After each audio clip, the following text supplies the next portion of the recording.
order for anything to happen to this church, this beautiful church, really, is there's essentially three boards, related, interrelated in one form or another, tied with the Methodist Church. Correct. Piece. And I didn't ask this, but does the church have a bank loan? Has it any debt, or is it completely owned, free and clear, so to speak, by the church, by the Methodist Church? Debt-free. It's debt-free. And I think you said earlier it was held in trust. Right. So in the Methodist system, if, for example, if our local congregation here decided we don't want to be a church anymore, we want to turn it into a restaurant, they couldn't do that. If it's owned by the church, but only for use as a United Methodist location for ministry. And if the congregation decides not to do that anymore, ownership reverts to the Oregon-Idaho Annual Conference of the Methodist Church. And then that ownership would have some decisions to make. Correct. About it. There's a board of trustees there that would have to. Okay, thank you. That's wonderful. And that's just background for us to better understand your situation or predicament, as the case may be. Next question is, can there be, I'm going to just read this, can there be a future for the church that opens up the use to do good as a shelter, but allows, or maybe I should say, and allows the preschool to continue as a paying tenant as well as income-generating purposes such as a nonprofit-oriented co-working space, or in other words, to stay as a church with do good operating? Could the school continue in other services that it would pay for your? So actually, we've been trying some of that stuff for a decade. Yeah. Right. That's why there are 25 different groups who use this building over the course of a year. Some of them every day, some every week, some for major events. Who are not us, who pay something. That's where the $51,000 out of the $91,000 comes from to help cover that. Many churches in the Portland area, and in fact across the country, have done this kind of thing for a couple of decades as organized religion has declined, and ultimately it's a delaying tactic, not a solution. And we've come to the end of that being a solution. So yes, we've looked at ways to monetize it. We're not even done looking at ways to monetize our space here and stay. Believe me, the 70 households and 120 people who are left here would love to stay in their sanctuary. Yeah, we would love them to stay as well. Yeah, wouldn't that be great? We joke about lotteries, which is not a Methodist thing to do. Can the do good and the preschool stay in the building? The answer is they've been in the building together for 2 years. Absolutely, we have managed that reality. But what isn't working is the church being responsible for the whole building. So right now, the way it's working, neither the preschool nor do good is enough of a economic support for this current relationship to continue. It has been borne by the church, and the church can't anymore. Okay. By the way, the preschool's been here for 40 years. It was started by this church, and like very often happens with adjunct ministries, if they work, they become their own thing, and it did, and they have. Yeah, So, it's really. Major part of So, I mean, we would love for that to happen, but we're coming to the point where we will not be deciding those things. So you're not in this alone. Follow-up to this question. Yeah. You, Steve, are not, and your church is not in this alone. This is happening across the United States. Oh, is that fair? absolutely. Are there other churches that have been able to navigate, that are ahead of your curve, Yes. that have had to navigate these roads, and are you, if you're aware of those, do you know what some of those navigations look like? Maybe what the outcome was?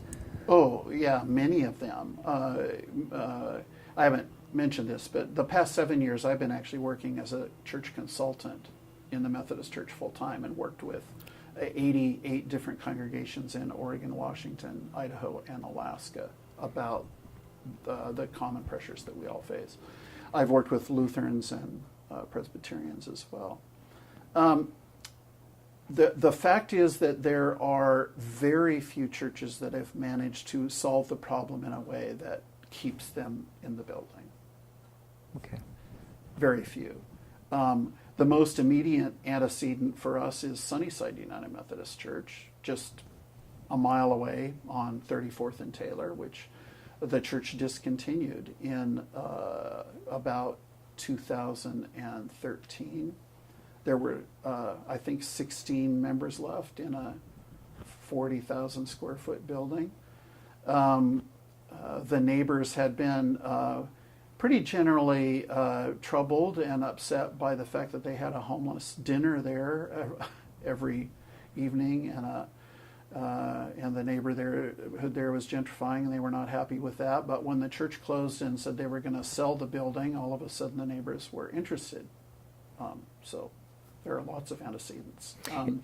And what happened there was that the conference, who owns the property, said, well, we'll sit on it while we work with the neighbors to figure out what to do. We're now 4 years later, and there's no actual plan. It's just pretty much continuing to have deferred maintenance, and because there's not a lot of ways to use a building like that. And the conference that you just referred to are The one Oregon, of these. Idaho conference. Yeah, that's the boards, Yeah. and so they then are starting to work with the neighborhood. Is it possible that we may end up there in a similar kind of situation, given questions I'm going to be asking you? I think because of the experience in Sunnyside, we will not be taking the same track as them. Okay. But if what you're asking is, will the neighbors be involved?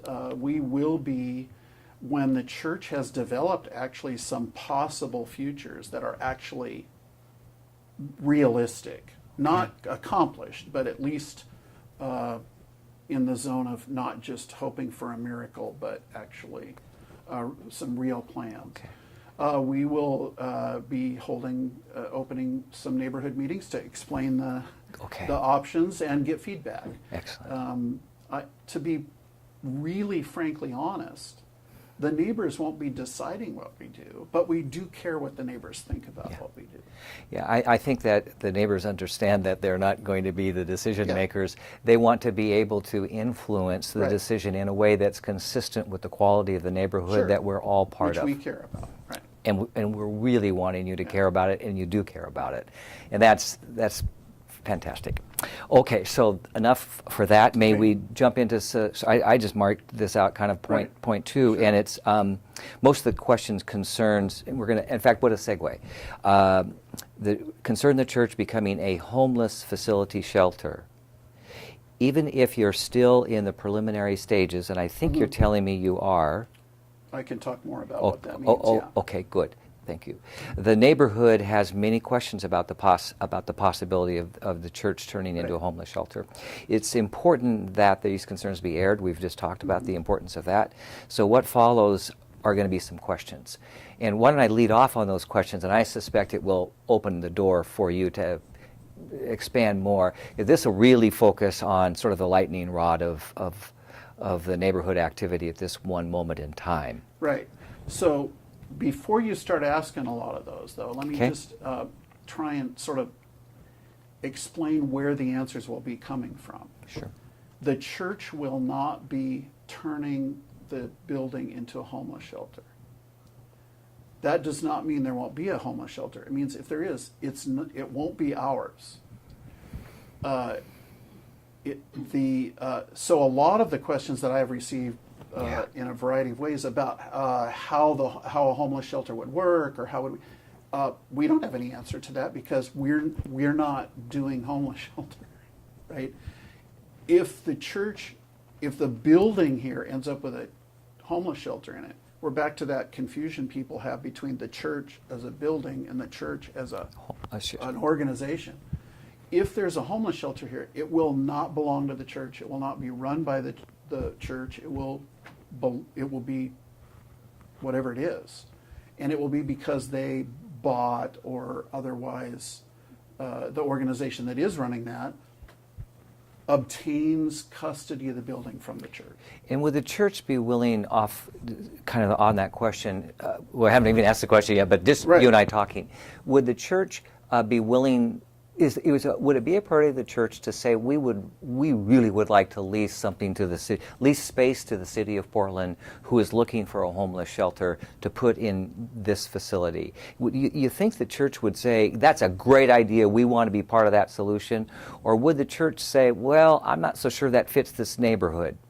Is there other options? So I just want to ask that specifically because I think whether the church does it or a separate facility does it, the outcome to us as neighbors is exactly the same. It is, but who's taking care of the answers to the questions is different. That's what I'm absolutely, but this question is only the... So, and you're asking me, how would the church feel about this facility becoming or partly becoming or negotiating full faith negotiations?